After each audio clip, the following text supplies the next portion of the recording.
Hello and welcome to episode 17 of Acquire English Live. My name is Adam and I'm here as always with Tuan. We are English teachers in Japan. Tuan, how's everything going today? Good? Yeah, not too bad, thank you. Good. So don't forget, as always, if you haven't already, we'd really appreciate it if you could check out our Facebook page. Give us a like on Facebook, or especially on YouTube as well. We have lots and lots of videos available. If you're not familiar with our videos, I'm sure you'll like them. Please take a look at a few. And also, we have our courses on Udemy. Udemy is an online learning platform. So we have two courses, speaking, listening, and pronunciation. And these are both for beginners. So we have A1 to A2 and A2 to B1. And it looks like courses are on sale right now on Udemy.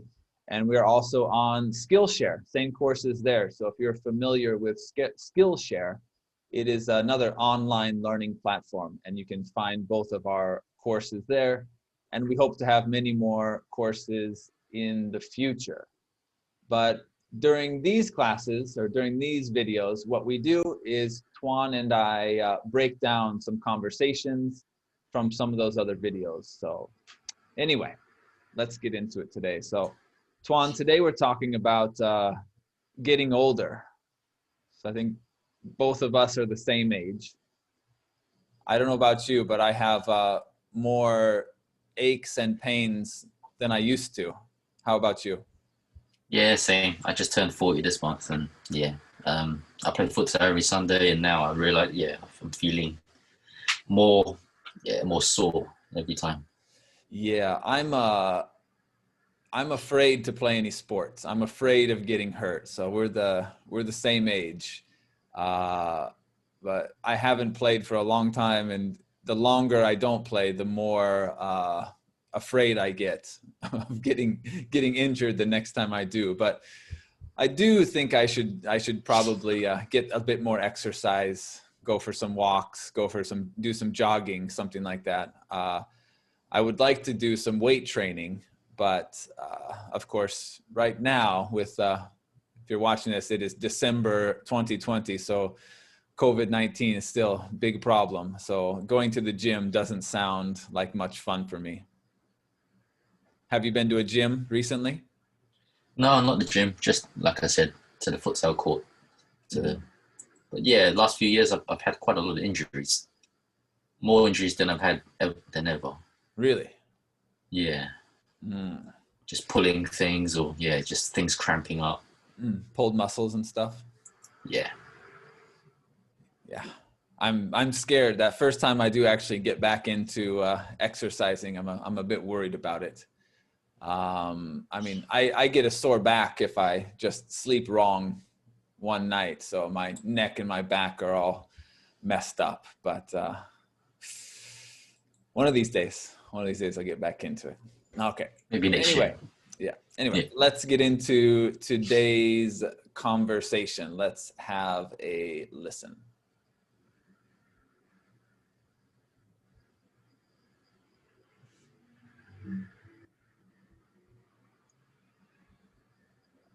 Start it one more time.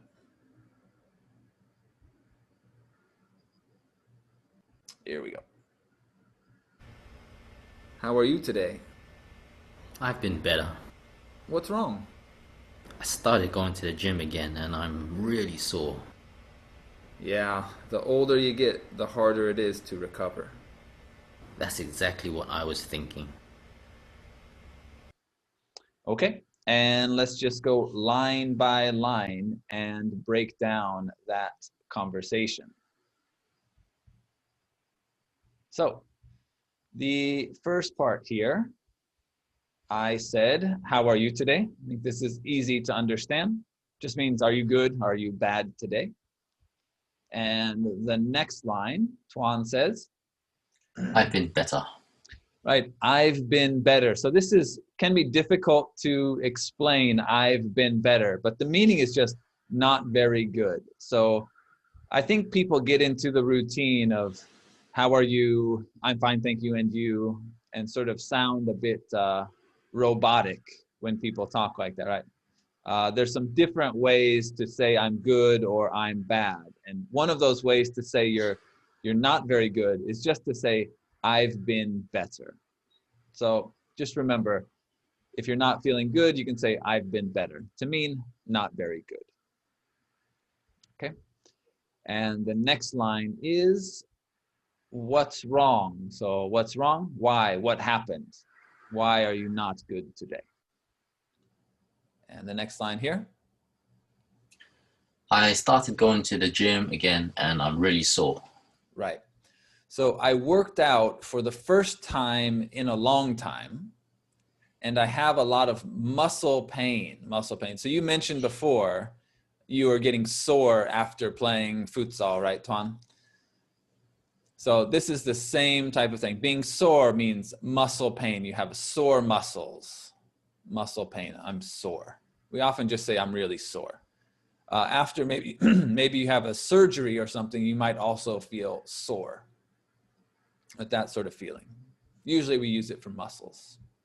Okay, and is that okay? Yes, just going to say that, yeah, sometimes if you use something too much, it becomes sore. Like a sore throat if you're shouting too much, or or if you use something that you haven't used for a long time, like playing tennis or golf, the next day your arms are going to be sore because you haven't used it so much. Very good point. Yeah, we do use sore with throat like for an illness, right? Or again, if you are yelling a lot, so you might have a sore throat. Don't really have any other sore things though, do we? We don't say a sore head or a not a sore head. Yeah, just sore throat basically. So throat and then other muscles that we use. Okay. And the next line is, the older you get, the harder it is to recover. So this means as you get older, you need more time to get better. So you can see in the picture, young Tuan, no problem, no sore muscles. And as he gets older, more and more sore. So as you get older, you need more time to get better. So the older you get, the harder it is to recover. And we'll get into this more here shortly, but let's look at the last line here. That's exactly what I was thinking. Right. So I completely agree. I had the same thought. That's exactly what I was thinking. This is a pretty common expression. That's exactly what I was thinking. When you're having the same thought as someone else, you can use this one. Okay. So let's get into today's grammar point. And it was that previous sentence that the older you get, the harder it is to recover. So we use this sort of the ER. So we have the older, the harder. The older it is, the older you get, the harder it is to recover. So this means we have two things that depend on each other. We have age and we have time to recover. So as age increases, time to recover also increases. So we get this nice little chart here. So the older you get, the harder it is to recover. Again, two things that depend on each other, age and time to recover. So you can see this upward movement here. Anything to add there, Tuan? Is that okay? Yeah, I think that's okay. The picture kind of shows it. You can see, like Adam explained earlier, older he gets or older I get, the pain is longer. Mm-hmm. Exactly. Okay, let's look at some more examples of this. Okay, so we have some different languages here, and we have an old man. So as you get older, the more difficult it is to learn a foreign language. How would we use the ER in this situation, Tuan? So, for the people inside, you can have a little think about it as well. But yeah, you can. The first one's given to you already. So the older you get,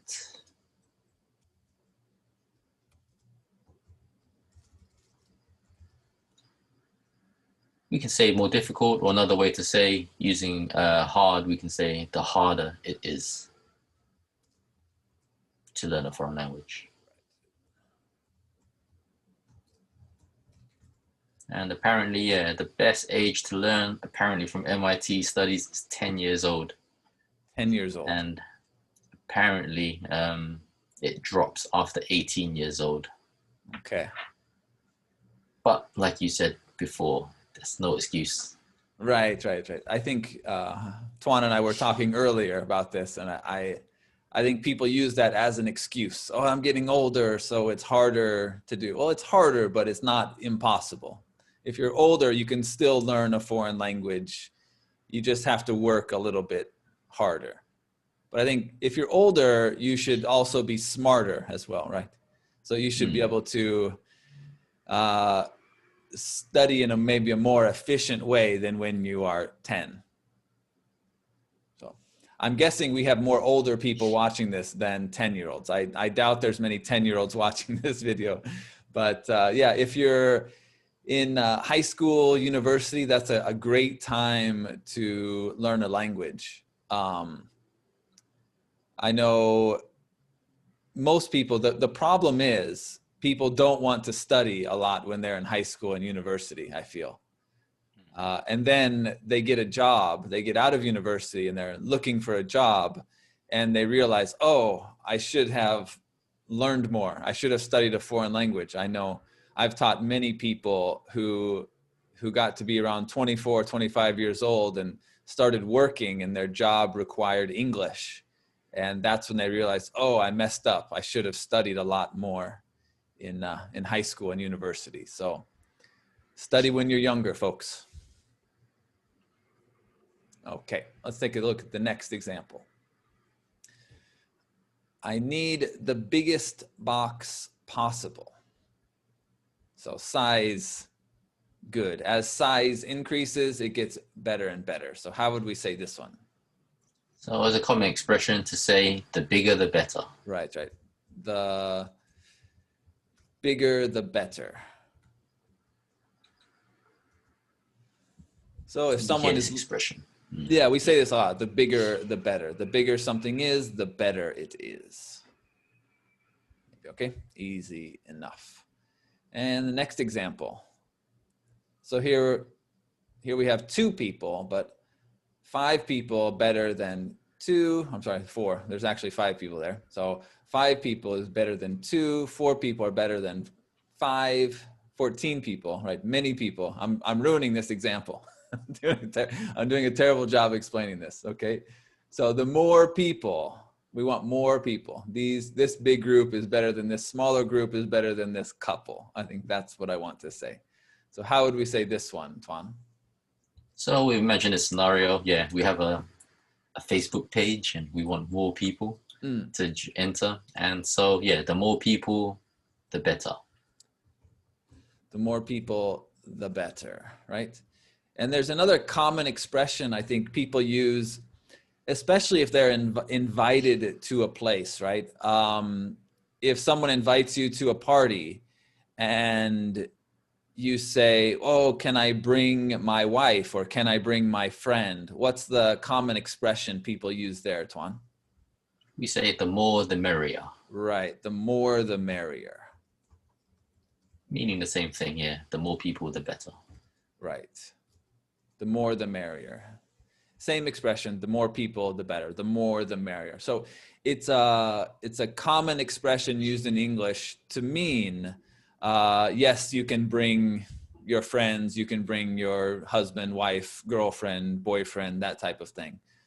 The more the merrier. And of course, merry means happy, right? Just like Merry Christmas, that's the merry that gets used here. Oh, the more the merrier. Okay, and now our last example. So we have in the city, big city here, it costs a lot of money to live in the city. But out in the countryside, it doesn't cost nearly as much money. So we can say it's expensive to live close to the city center, but cheap to live far away. So notice in this example, our little arrow is actually going down. It's the opposite direction here. So we have expensive and close to the city center. So this spot down here, right at this corner, the 90-degree angle would be right in the middle of the city center. So it's both expensive and close to the city center, right? I'm sorry, up here. Up here is very close to the city center and it's expensive. As we go down further away from the city center, it gets more expensive, or I'm sorry, it gets cheaper. So how would we say this one, Tuan? So many people are maybe working online now, so maybe they don't need to live in the center now to go to the office. They can live outside. You said earlier, yeah, so rather than closer, we can say further. So the further away, the cheaper it is to live, or the cheaper the rent. The further away from the city center, the cheaper it is to live. Yeah, to live. Right. So, and then if we said the closer to the city center,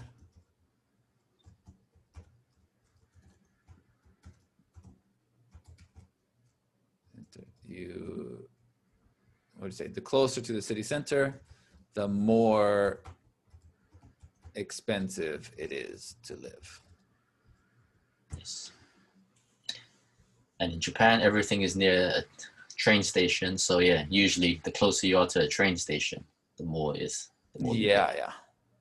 And it's depending on how the bigger the train station, the more expensive it is, right? So smaller stations don't cost as much, but the major stations, of course, are very expensive. So the closer you are to a big major station, the more expensive it is to live. Yes. I'm assuming that's how it goes everywhere. Maybe. Yeah. Right. I think so. Okay. And I think that does it for us today. Excuse me. And don't forget to subscribe to us on YouTube and like our page on Facebook. That really helps us when people do that. It's one major way you can support us and for us making these videos. And of course, my voice is terrible today. We also have our courses on Udemy and Skillshare. And as always, don't forget to practice. So I think that will do it for us today. Tuan, do you have anything to add? Nah, no, just if you do like them, yeah, please share them. Please tell your friends. Please tell other people that are working, people studying English. Yeah, the more the merrier. We need It does. It really does help us out a lot. So if you are on Facebook, maybe one of those videos will be up around here somewhere on the screen. You'll be able to check out another video that we've made. So we appreciate it. And we will see you next time. Thank you.